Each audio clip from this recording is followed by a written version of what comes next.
Muy buenas a todos, familia de Touchtank, en tu podcast de fútbol americano y baloncesto. Esta semana, unos pequeños apuntes antes de dejaros con la entrevista con Tony Mesa, especialista en estadística avanzada de baloncesto.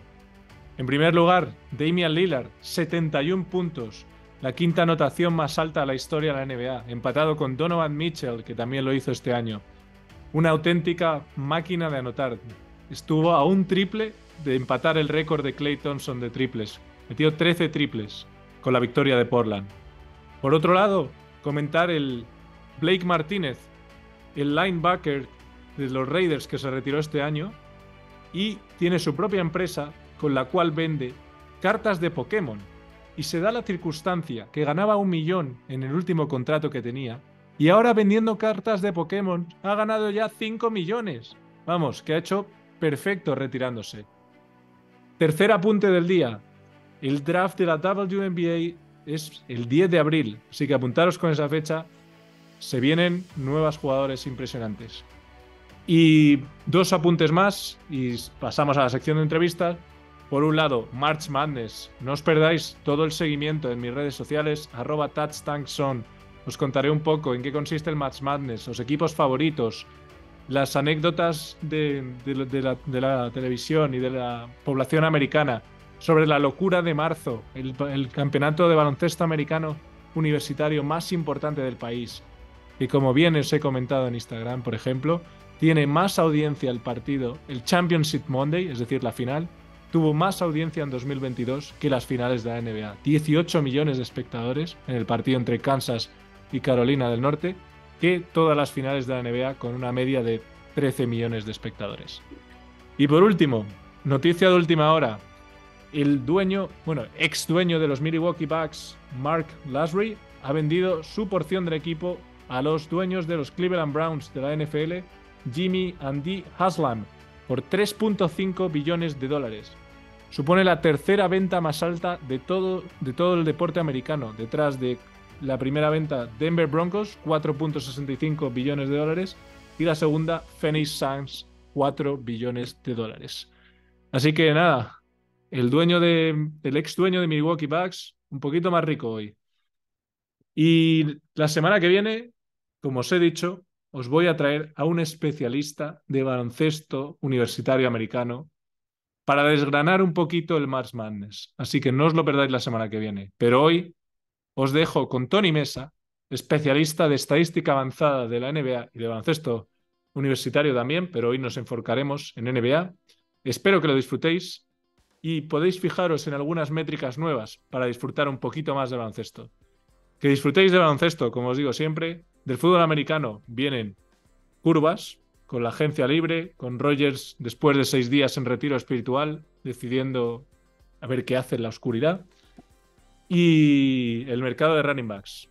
Se vienen curvas. Nos vemos pronto, disfrutad de la entrevista y que paséis buena semana, familia.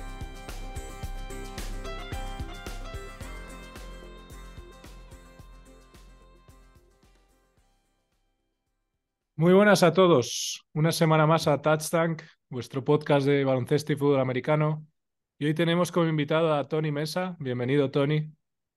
Muy buenas, ¿qué tal?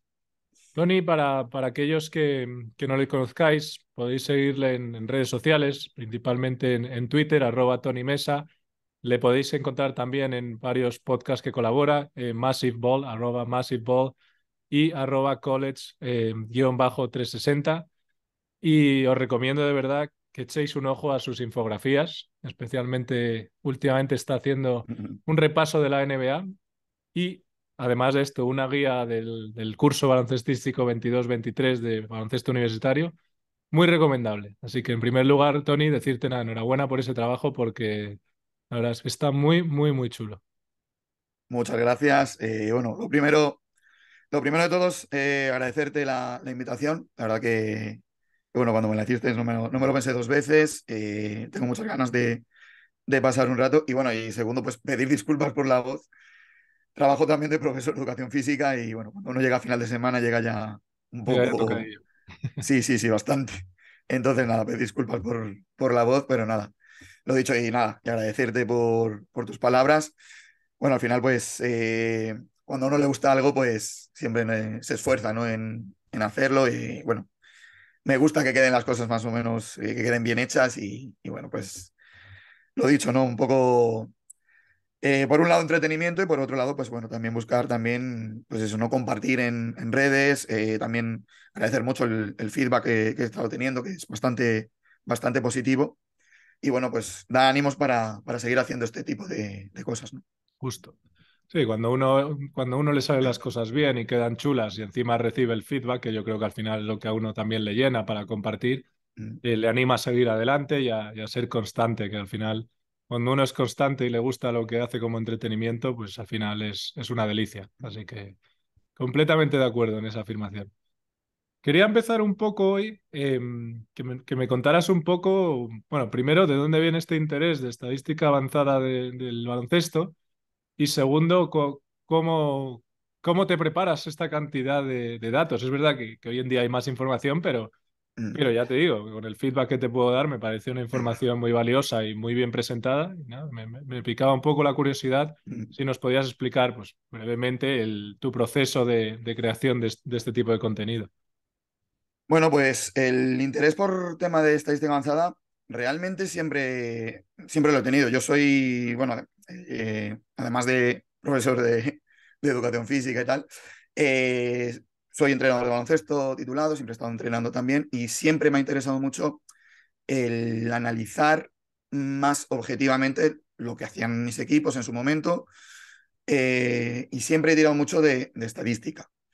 Hasta cierto momento, pues lo hice de manera autodidacta, un poco pues por mi cuenta. Según me iba pasando los años, pues ya había más información de este tipo en Internet, pues lo típico, ¿no? Buscando fórmulas, creando mis propias plantillas, por ejemplo, en Excel. Y bueno, pues a partir de ahí iba creando pues eso, ¿no? Mis propios informes, digamos. Luego tuve ya oportunidad de pertenecer a cuerpos técnicos en Liga Le Plata, en Liga EVA, y una de las cosas que hacía pues era eso, ¿no? Elaborar este tipo de informes, pero siempre eso, ¿no? Un poco de manera autónoma, ¿no? Totalmente y autodidacta, buscando y sacando datos, fabricándome los datos, ¿no? Luego realicé ya, pues, cuando vino ya pues la pandemia, como como muchas personas hicieron, pues buscaba un poco de formación, ¿no? Al respecto y realicé pues el máster en Big Data Deportivo de la mano de Sport Data Campus y la Universidad UCAM. Y luego realicé también el curso experto en estadística avanzada en baloncesto. Eso ya pues me dio un bagaje ya más amplio, ¿no? Al final el perfil de analista en un 70-80% suele ser gente que viene del mundo de la informática, que se forma más en un poco los datos que son necesarios a nivel deportivo. Yo soy del otro 20-30% restante, es decir, vengo de ciencia de actividad física al deporte. Me tuve que acoplar un poco más al tema de aplicaciones, de pues, programar en R, en Python, en diferentes lenguajes. Y bueno, ya a partir de ahí, pues con esa formación, pues ya fui teniendo conocimientos pues ya más formales, digamos, acerca de la estadística avanzada de baloncesto, diferenciar diferentes conceptos, como el Big Data, como la inteligencia artificial, como análisis predictivos. Son cosas diferentes, ¿no? Que las escuchamos y no tenemos conocimientos previos. Me podía a mí pasar previamente, pues piensas que es lo mismo y son cosas totalmente distintas. Y bueno, la elaboración de todo esto al final es búsqueda del dato que quieras dar a conocer. En la NBA se da una circunstancia que es, en cuanto al dato, es el paraíso, ¿no? Sí, es el Sobre todo paraíso. si hablamos en baloncesto. La cantidad de datos que tienes, la facilidad del acceso de esos datos, la gratuidad de esos datos, pues es algo que prácticamente ningún deporte más te da. Encima, si hablamos solo de baloncesto, la NBA te da una cosa que no hay ni siquiera en Euroliga, aquí en Europa, que sería el tema del tracking. Es Justo. decir, saber a qué velocidades corre un jugador, en ataque, en defensa, cuánta distancia recorre. Y esto estamos hablando de la información que NBA cede de manera gratuita. Imagínate la que tendrán los cuerpos técnicos Sí, que y nos luego, cedan. Y luego de pago te iba a decir que he traído este libro, me imagino que lo conoces. La verdad es que Sí, no tiene nada que envidiar tus infografías, pero claro, con ahí aquí estamos. lo tengo. Pero ese tipo de gráficas, la verdad, como dices tú, que fija lo que habrá de pago, que lógicamente habrá, este es un ejemplo, pero lo que debe manejar, como dices tú, los cuerpos técnicos debe ser, vamos, tecnología de última generación, lo cual es una liga muy rica en ese sentido y la verdad es que da gusto para gente que se interesa tanto como tú. Yo me dedico al mundo de analytics a nivel profesional, pero la parte más de negocio, pero también me gustan mucho los datos. No a ese nivel en el baloncesto, pero sí es verdad que últimamente me ha picado más el interés y entender un poco más pues, la importancia que tiene, porque digamos que uno de los temas que también me gustaría tratar contigo es por qué crees que los cuerpos técnicos se dieron cuenta de que la estadística avanzada era una parte importante del baloncesto, ¿sabes? Porque al final creo, vamos, desde mi punto de vista humilde, de que no tengo tanta conocimiento de este tema, creo al final que era una medición más básica, o cuántos puntos metes, o cuántos tiros haces y poco más. Pero es verdad que ahora creo que en ese sentido hay un análisis mucho más profundo y mucho más enriquecedor para los equipos a la hora de tomar decisiones. Sí, al final la estadística no es otra cosa que un lenguaje, ¿no? Y lo que hace la estadística no hay que confundir, la estadística no nos dice lo que va a ocurrir, la estadística dice lo que ha ocurrido. Lo que pasa que nos lo dice en el lenguaje de las matemáticas en este caso. La estadística tradicional, pues como bien dices, claro, lo típico, ¿no? Yo cuando era niño, pues estadística. ¿Cuántos puntos? ¿Quién es el que más puntos ha anotado? El que más asistencias ha dado, el que más rebotes. Ya está, no se va más allá, ¿no? La estadística avanzada surge a raíz de esta estadística tradicional, cálculos que podemos hallar más allá de estas estadísticas básicas y que nos van a dar una lectura acerca del rendimiento pues, de jugadores, de equipos. Entonces, cuando se empieza a utilizar esto en el baloncesto moderno, te das cuenta que empiezas a tener cierta ventaja. Ya no es fijarte solo por sensaciones, ya no es solo por lo que ves, hay cosas que se escapan a la vista y tener esa información pues puede ser algo muy valioso. Voy, por ejemplo, al ejemplo del rebote. El rebote es algo que engaña mucho, es una estadística que engaña mucho. Puede haber un equipo que sea el que más rebotes coge, por ejemplo, en defensa, pero sin embargo, si vas al porcentaje de rebote, te das cuenta que a lo mejor ese equipo no es tan bueno cogiendo rebotes. El porcentaje de rebote, pues bueno, para quien esté un poco nuevo en todo el tema de esta estadística, no es más que sumar los rebotes que ha habido en ataque en tu propio aro y los rebotes que has cogido tú en defensa. Y hallar el porcentaje. Entonces, a lo mejor hay un equipo que sí ha cogido 40 rebotes por partido, pero en su aro ha habido, a lo mejor, voy a ponerlo exagerado para que se entienda bien, 80 rebotes. Ha cogido el 50% de rebotes. Hay otro equipo que de 50 ha cogido 45, coge un 90% de rebotes. Entonces, a números totales puede sonar que uno es mejor que otro, pero sin embargo, a números porcentuales ves que la eficacia del rebote en ese equipo, del B, por ejemplo, sería mejor que la del A. Entonces, esto se dan cuenta los cuerpos técnicos y esto, para ver la evolución de la estadística, suele que fijarse en los banquillos, por ejemplo, de NBA, en la imagen, ¿no? En los años 90 era el entrenador y el segundo y el resto del banquillo eran todos jugadores. Y ahora ya, Van pasando los años, vas viendo más gente de traje de chaqueta, ya hay un preparador físico por ahí, luego ya hay un redactador en fisio y ya empieza a haber más gente de chaqueta, más gente de chaqueta. Y ahora te ves todo el banquillo, gente de chaqueta, doble fila, y en la esquinita lo que te iba a ves a decir, que ahora ves a los los del chándal. jugadores ahí en la esquina de pie. Exacto. Entonces, al final, claro, los equipos tienen departamentos completos de analistas. En España todavía falta mucho para que llegue, por lo de siempre. Al final es tema económico, ¿no? En España, que yo tenga conocimiento, bueno, aparte de las Ah, y grandes potencias de Euroligas, el software es caro y todas esas cosas al final. exacto. Llama mucho la atención, por ejemplo, el ejemplo de Obradoiro. Obradoiro sí que tiene un analista, Ah, Frank Kamba, uno correcto. de los más reconocidos en España. Siendo Obradoiro un equipo con un presupuesto humilde, han apostado por el Big Data y mira, les está dando resultados. Sí, O sea, sí. se están manteniendo holgadamente, más o menos. Este año están realizando temporada fantástica y están consiguiendo unos resultados muy buenos. Entonces, la apuesta por el dato va a ir creciendo. Ya te digo, NBA es otro universo, se mide todo. Tienes departamentos que te miden la analítica, estadística avanzada a nivel de scouting del propio equipo, otro para rivales, estadística avanzada para la preparación física, establecer cuándo hay jugadores que puedan estar en riesgo de lesión. Todo eso se va midiendo ya con datos. Yo tengo amigos míos que me dicen, es que eso no me gusta baloncesto más puro, digamos, ¿no? No ha cambiado realmente el baloncesto, lo único que ahora tienes, pues, como decía al principio, un lenguaje que te dice una serie de cosas que están ocurriendo que tú antes no veías.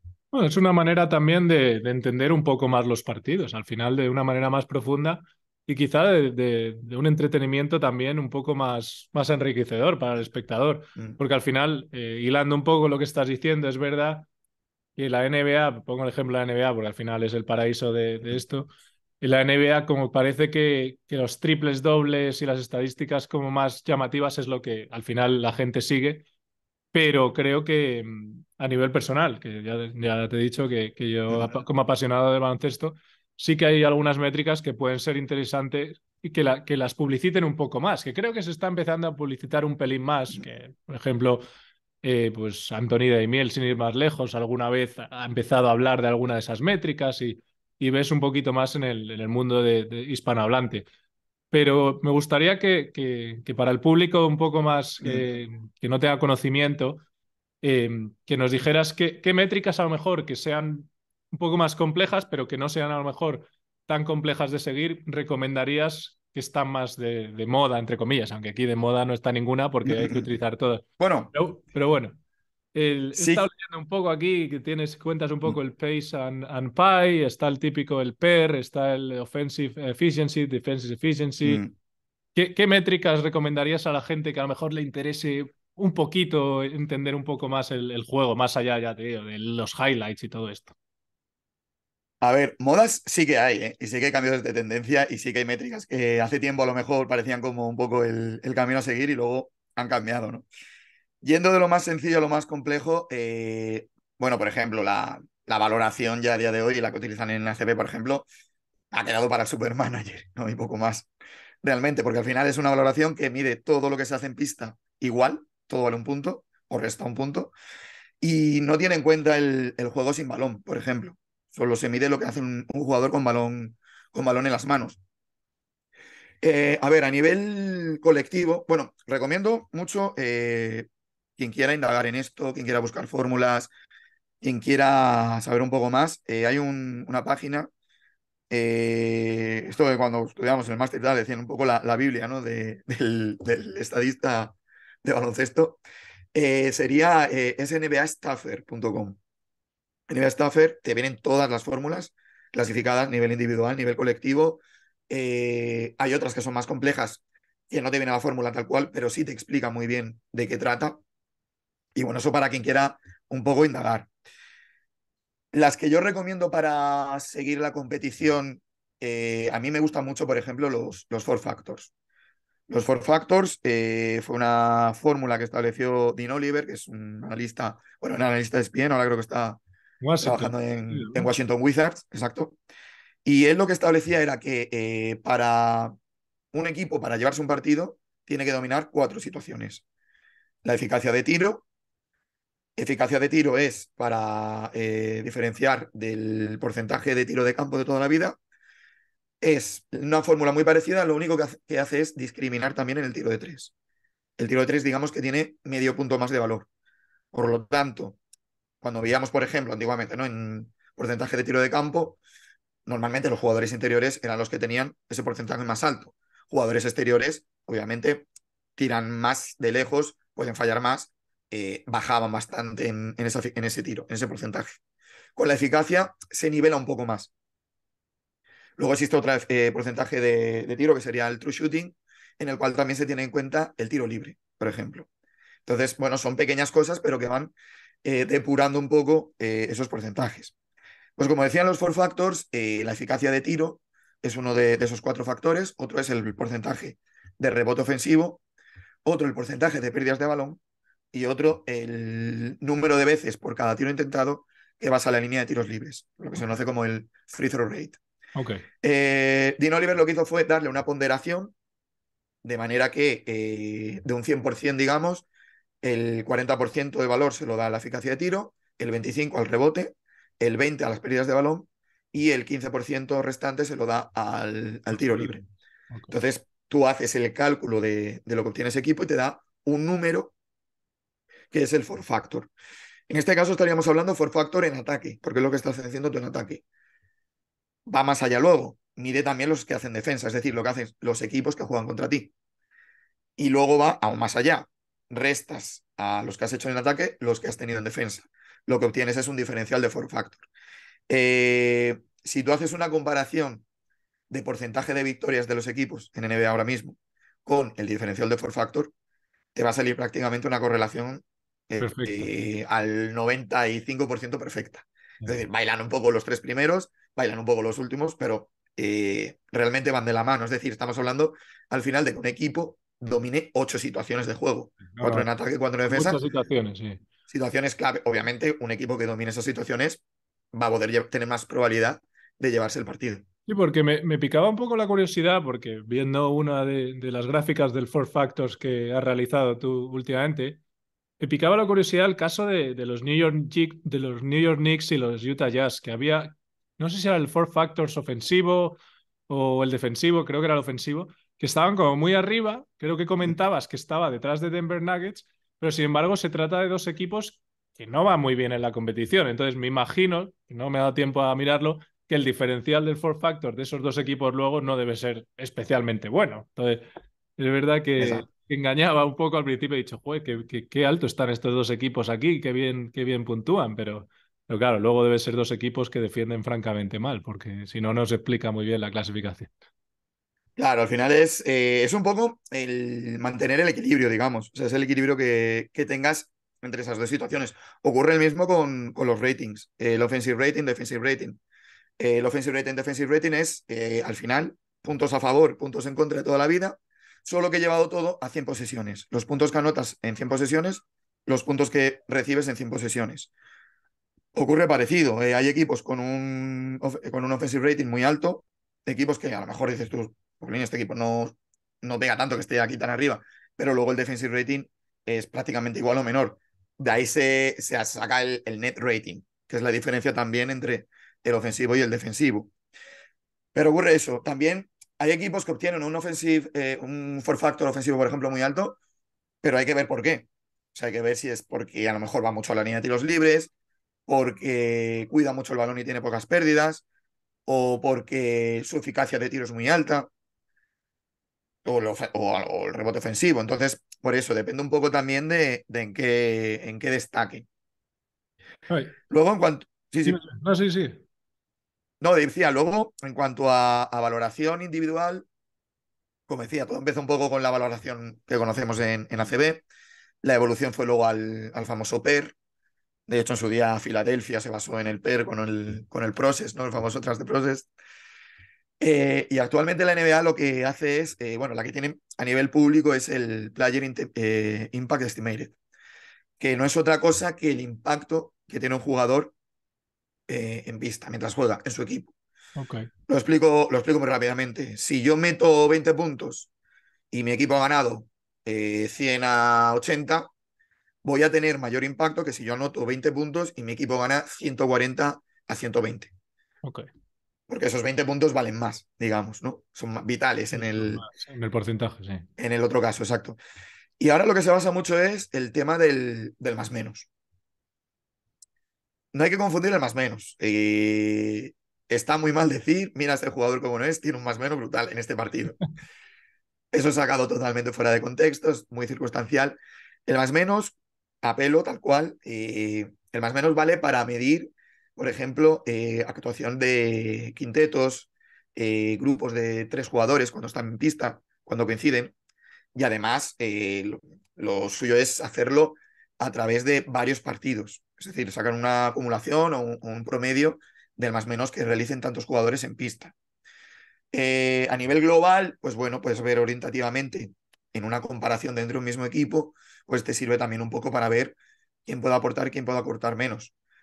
Pero sí que es eso, equivoco un poco el mirarlo sesgadamente solo un jugador como si se mirase los puntos, por ejemplo. Vale, eso no tendría sentido del todo. Y bueno, actualmente lo que NEA maneja más, por ejemplo, es muy famosa la métrica Raptor.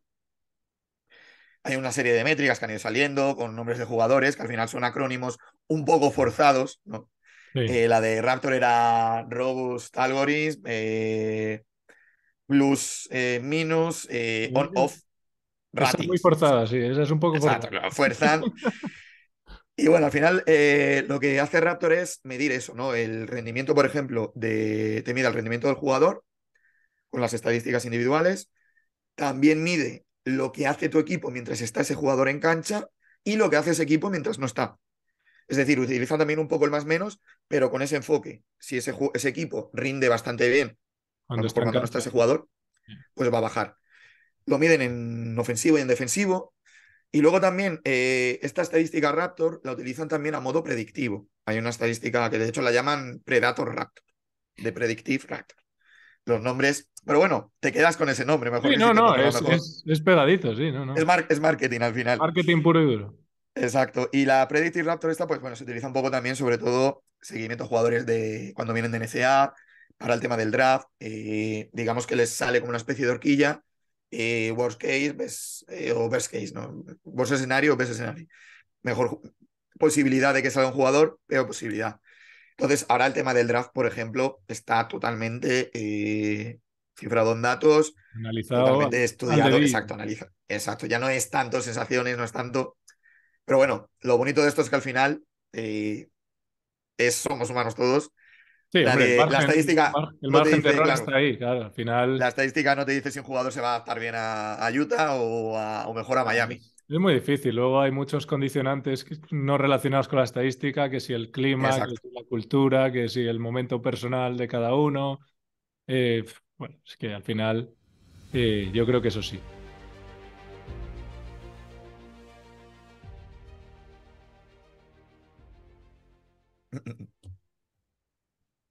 Bueno, cambiando un poco de tercio, Tony, me iba a meter un poquito a hablar también de lo que es la liga en sí. Em, ¿Cuál es tu opinión después de todo este mercado de traspasos absolutamente loco? Kevin Durant, Kyrie Irving, pero más allá de eso, pues cambios también en los Lakers. En la conferencia este, quizá, no sé, a mí a primera vista me da la sensación de la conferencia este ha habido poco cambio, quizá porque, no sé, son equipos más fuertes y no necesitaban tanto. Pero en base a todas las métricas que has estado manejando y continúas manejando, ¿cuál es tu sensación? Dos preguntas en uno. Por un lado, ¿crees que habrá un equipo ganador de la conferencia este? Y por otro lado, ¿cómo piensas que se va a desenvolver todo este cambio en la conferencia oeste con todos los nuevos jugadores? Pues te empiezo por la segunda. Yo creo que el nombre es Durant y la duda es el estado físico. Sí, Si vuelve al estado físico que tuvo en diciembre en Brooklyn, o sea, ya no te digo años atrás, sino si vuelve al estado físico que tenía en diciembre de esta temporada, cuando con Brooklyn hizo un 90% de victorias en el mes de diciembre, con esta base de Chris Paul, Booker, Aiton, lo normal es que Phoenix sea el rival a batir en una conferencia que también es verdad, me da mucha rabia, pero jolín, hay un equipo como Denver Nuggets que lo está haciendo genial desde que han empezado, maravilla. una regularidad brutal, con una estrella que lo que hace es involucrar al resto del equipo. Creo que ahora, pues hoy he sacado justo la infografía De de Denver, Denver y los porcentajes de puntos, es que creo que no había ninguno que estuviese por encima del 20% de los puntos de aportación al equipo. Es decir, no hay una estrella que es que anota mucho, no, no. Es que estaba Aaron Gordon en 17 puntos y pico, Jamal Murray igual, Michael Porter Jr. igual. Quiero decir, al final están jugando como un equipo, un equipo. teniendo seguramente al presumible Sí, próximo va a otra ser, vez va a MVP. ser MVP. Pero es lo que te iba a decir, lo que estábamos hablando en esta charla, Jokic yo creo que es el mejor ejemplo de la estadística avanzada, porque es verdad que de cara a los highlights, rara vez la gente a lo mejor es el que más llama la atención, pero estoy convencido, y tú de eso sabes muchísimo más, que seguro que este tipo destaca en métricas por todos lados. O sea, debe ser un espectáculo a nivel estadístico. Sí, y además, ya no solo eso, la NBA, sobre todo en estos premios, premia mucho el rendimiento de tu equipo, porque obviamente la bestialidad de temporada que está haciendo, por ejemplo, Luka Doncic, es digna a tener en cuenta, pero claro, ves el rendimiento de Dallas, ves el rendimiento de Nuggets. De hecho, vamos, yo siempre pongo ejemplo el primer premio del mes que dieron esta temporada, el mes que hizo entre octubre y noviembre, hizo Doncic, fue espectacular. Sin embargo, le dieron el premio del mes a Devin Booker, porque Phoenix había empezado muy bien. Entonces, yo creo que Jokic es que está promediando triple doble. Sí, su equipo Eh, va al primero. Es que... Hay una estadística de Jokic que a mí es la que más me impresiona, y es que si tú comparas, ¿no?, con los candidatos, ¿no?, con Antetokounmpo, Doncic, Embiid incluso, todos estos jugadores que te he mencionado, todos tienen, son los tres jugadores con mayor porcentaje de uso. El porcentaje de uso es porcentaje, digamos, para explicarlo rápido, de posesiones que absorbe ese jugador.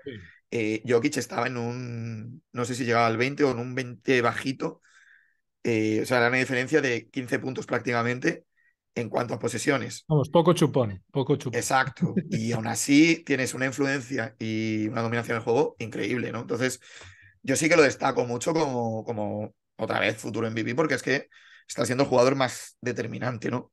Sí, es En histórico. cuanto, Va a ser histórico porque desde Larry Bird nadie conseguía 3 MVPs seguidos. Y la verdad es que siendo un jugador europeo, que esto lo he comentado en anteriores entrevistas con algún periodista que está involucrado en el mundo de la NBA, para los americanos no debe ser fácil digerir que llevamos muchos años seguidos sin un jugador local ganando el MVP. Empieza a ser una cosa que parece lo normal. esa es mi gran duda con Jokic. El tema de que no sé cuánto recelo habrá en la propia NBA a que, pues eso, ¿no? Sea un jugador de formación totalmente europea, a que sea otra vez, a que bata un récord, ¿no? De otra vez Sí, tres sí. veces consecutivas, habiendo tenido un LeBron, habiendo tenido un Stephen Curry, Kevin Durant todos estos años, y que el que vaya a conseguir tal proeza sea un Nikola Jokic. Pues es mi duda de saber si la NBA se va a llegar a atrever a hacer eso, ¿no? Pero como siga así, no le va a quedar otra. Porque si tu equipo Bueno, queda primero de la conferencia oeste y tú promedias un triple doble, pues es que.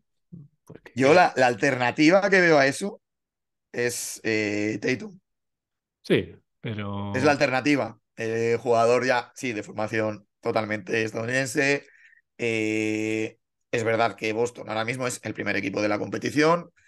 Está realizando una temporada también tremenda. Entonces es el que yo veo realmente el mayor rival de Jokic en cuanto al MVP. Sí, yo creo Pero que por esa también. razón, por tema de equipo y por Sí, tema sí, también de tema de sentimental, sí. también no romper eso de los tres MVP seguidos. Yo creo que por ahí a lo mejor pueden venir los tiros. Sí. Que te había cortado, que ibas a Ah, contestar nada, nada. parte de la pregunta, sí. Y nada, y la primera parte, pues Boston, mira, según hicimos, además estuvimos grabándolo hace un par de meses, ahora, un especial de Boston Celtics. Hubo un momento que estaba promediando el mejor rating ofensivo de toda su historia, desde que hay tiro de tres, ¿eh? Lo que es, hablando de los Celtics, es hablar mucho. Es decir, han tenido una evolución. El año pasado ya fueron la segunda mejor defensa, justo detrás de Warriors. Ahora mismo están cuartos en rating defensivo y se mantienen entre los tres primeros ataques. Han bajado de esos 120 y pico puntos que están anotando por cada 100 posesiones, pero es verdad que han dado un paso adelante en cuanto al ataque, que el año pasado les faltó a lo mejor ese punch, sobre todo en la final.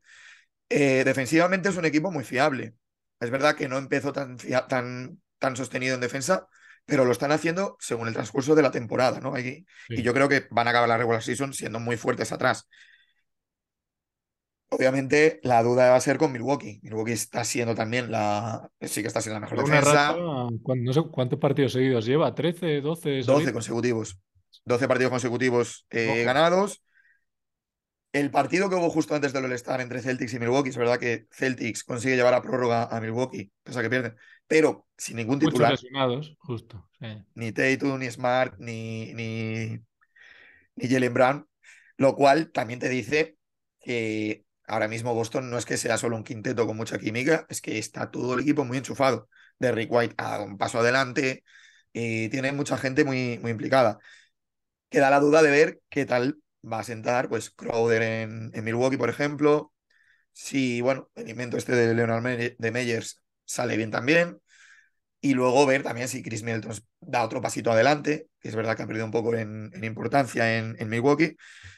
Pero yo creo básicamente, salvo sorpresas, el este va a estar ahí y por supuesto el equipo que salga del este, a ver contra quién en el oeste, porque ¿Pero claro, contra está quién? todo tan Sí. abierto, Difícil, es muy pero difícil. bueno, sí que puede partir como favorito. No, pero creo que en ese sentido la competición se ha enriquecido, al igual que otras cosas como el All-Star, que es que no quiero ni sacarlo. Me pone de los nervios hablar de ese tema, que de hecho el último episodio que saqué la semana pasada fue sobre el All-Star.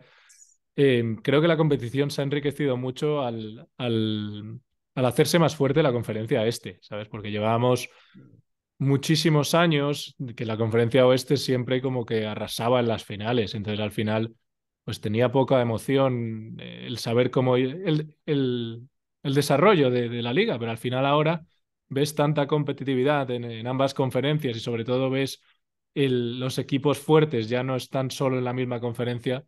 Creo que eso hace que el aficionado medio tenga un poquito más de interés a la hora de ver quién va a ganar la liga y que no sea tan fácil predecir. Que al final es lo bueno que tienen estas ligas americanas, que hay muchos equipos contenders, como bien dicen aquí, y creo que es algo bueno. Creo que es algo que la verdad es que es una pena que en Europa no sea así, pero personalmente estoy de acuerdo contigo que el este va a dar mucha guerra este año y probablemente, pues bueno, pues yo creo que después de todos estos cambios está en un 50-50. Quizá antes de los traspasos a lo mejor te hubiera dicho que iba a ganar un equipo del este, pero ahora ya no lo tengo tan claro.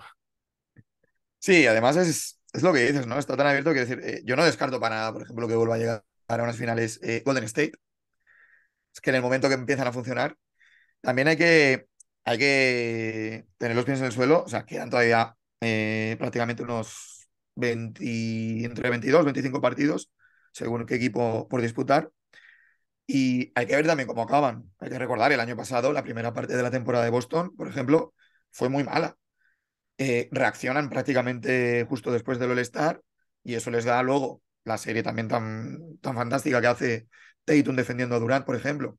Pues eso les da también mucha moral y consiguen llegar a las finales. Entonces, eso también se ha roto mucho en NBA. Ya no es el primero de cada conferencia llega seguro. No, eso ya Eso se no. ha roto mucho en los últimos años. Ya se ve cada vez más, por lo que se conoce en el baloncesto universitario, más upsets, ¿no? De equipos peor clasificados levantando al primero. El tema del play-in también da mucho juego. Ya antes un equipo que se veía el 11ª posición, pues a estas alturas de la temporada a lo mejor tira la toalla y ya era luchar por tema draft.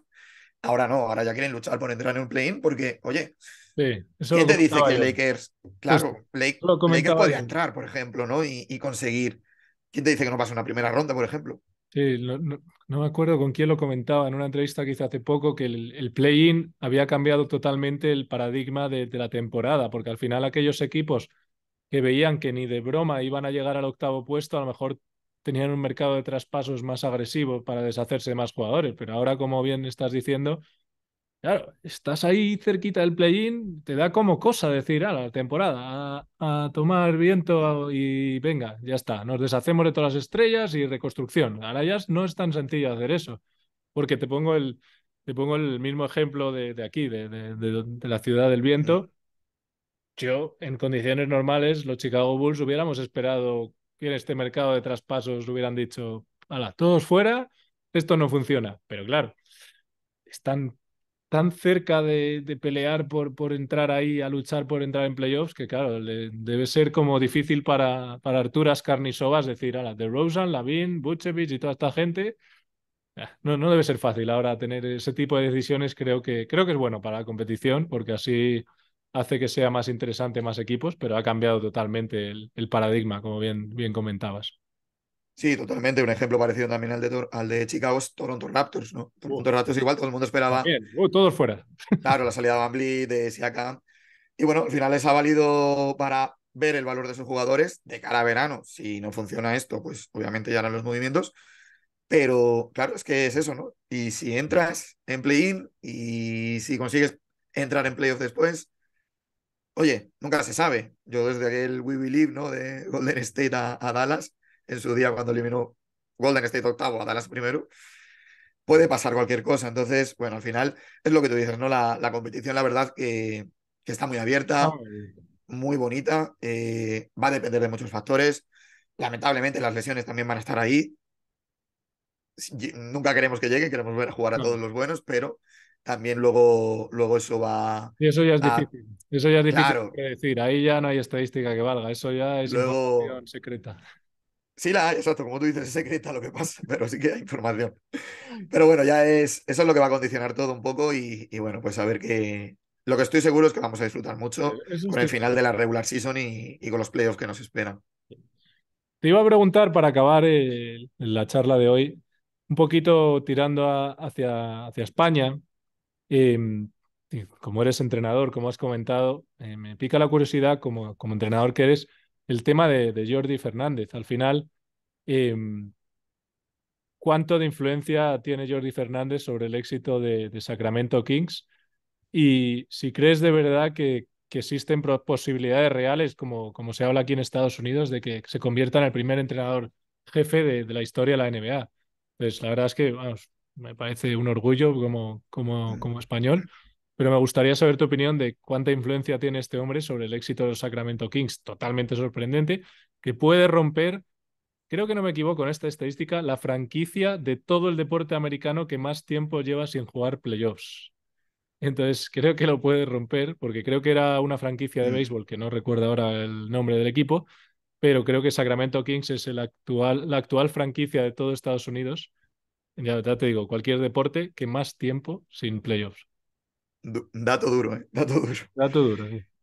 Yo creo que, a ver, desde fuera es difícil, ¿no? De saber con exactitud, pero yo creo, a ver, influencia te debe tener, ya no solo porque ahora suenen en temas rumorología como candidato, que ya es un paso enorme, sino porque suele que ver un poco su trayectoria, ¿no? El hecho, por ejemplo, de que fuese el entrenador jefe durante las Summer Leagues con Sacramento, el hecho de que lo pusiesen entrenador jefe cuando el primer entrenador estuvo indispuesto también para llevar el partido durante un tramo, durante este año, son gestos que al final lo están poniendo, o sea, no son cosas al azar. Saben la repercusión que puede tener, saben que eso es, al final es escaparate para el propio técnico y al final, y además la trayectoria que lleva Jordi, ¿no? Que empezó en Denver Nuggets, si no recuerdo mal. Eh, yo creo que la carrera que se está logrando, desde luego, vamos, está siendo tremenda. Ningún español, ningún técnico español había llegado a tanto. Y opciones reales, simplemente el hecho ya de que salga como candidato a mitad de temporada, yo creo que ya da una muestra del valor que está teniendo dentro de estos Kings. Ya es un reconocimiento, hay que recordar otros técnicos que han saltado a la fama después de ser asistentes. Por ejemplo, se me viene a la cabeza Thibodeau, Sí. que fue coordinador defensivo, digamos, en cuanto a en los Celtics. En el anillo ganaron Celtics en 2008. Y luego, mira, dos veces nombrado entrenador del año. Equipos que, si bien no han terminado ganando, han competido. Luego puede gustar más su estilo, puede gustar menos, pero al final sus equipos compiten. New York Knicks venían de donde venían y al final están compitiendo, están entrando en playoff. Eh, por lo tanto, poniendo Thibodeau como ejemplo, yo creo que, vamos, Jordi Fernández sí que tiene mucha influencia en estos Kings. Al final es todo trabajo de equipo, obviamente. Tienes que tener jugadores, es cuerpo técnico, es que el cuerpo técnico también haya una cooperación, que todo el mundo escuche. Pero sobre todo, yo me remito, y repito, hablando desde fuera, que es muy difícil saber cuánto valor puede tener, pero todas estas muestras públicas que han tenido con él de darle responsabilidad en ciertos momentos, yo creo que es un reconocimiento a la labor que está realizando Sí, a la carrera. en Sacramento. Sí. Totalmente de acuerdo. Pues nada, a ver si hay suerte y vemos otro hecho histórico del baloncesto español, que dentro de poco, recordatorio para los oyentes, 7 de marzo, Los Ángeles Lakers, Memphis Grizzlies, retirada de la camiseta de Pau Gasol, todo un hito. Así que estaremos ahí pendientes de ver si primer entrenador de la historia también. Ojalá, ojalá. Yo ya tengo la de Pau, ya la tengo retirada aquí. O sea que Sí, sí, ya te veo, ahí está. yo ya me he adelantado. Nos ha adelantado. Yo la tengo por ahí, tengo pendiente colgarla. Tengo la de Memphis, no tengo la de los Lakers, creo que me la dejé en España, pero la de Memphis a ver si la cuelgo también aquí en el museo. Pues nada, Tony, lo vamos a dejar aquí. Muchísimas gracias por tu tiempo. Animo a todos de verdad a seguir a Tony con todas sus infografías, que más allá del trabajo que hay detrás, también visualmente para la gente que menos conoce este tema, creo que es más fácil de consumir y eso se agradece mucho. Pero sobre todo que continúes así y te sigamos escuchando en las diferentes plataformas que participas. Nada, lo dicho, muchas gracias a ti por la invitación. Y vamos, he pasado un rato muy bueno aquí charlando de lo que más me gusta, baloncesto y números. Y nada, igual, seguir creciendo y nada, con muchas ganas y abierto a cuando quieras de nuevo, aquí estoy disponible para charlar. Volveremos a charlar seguro. Perfecto. Nada, muchas gracias, Tony. Un saludo.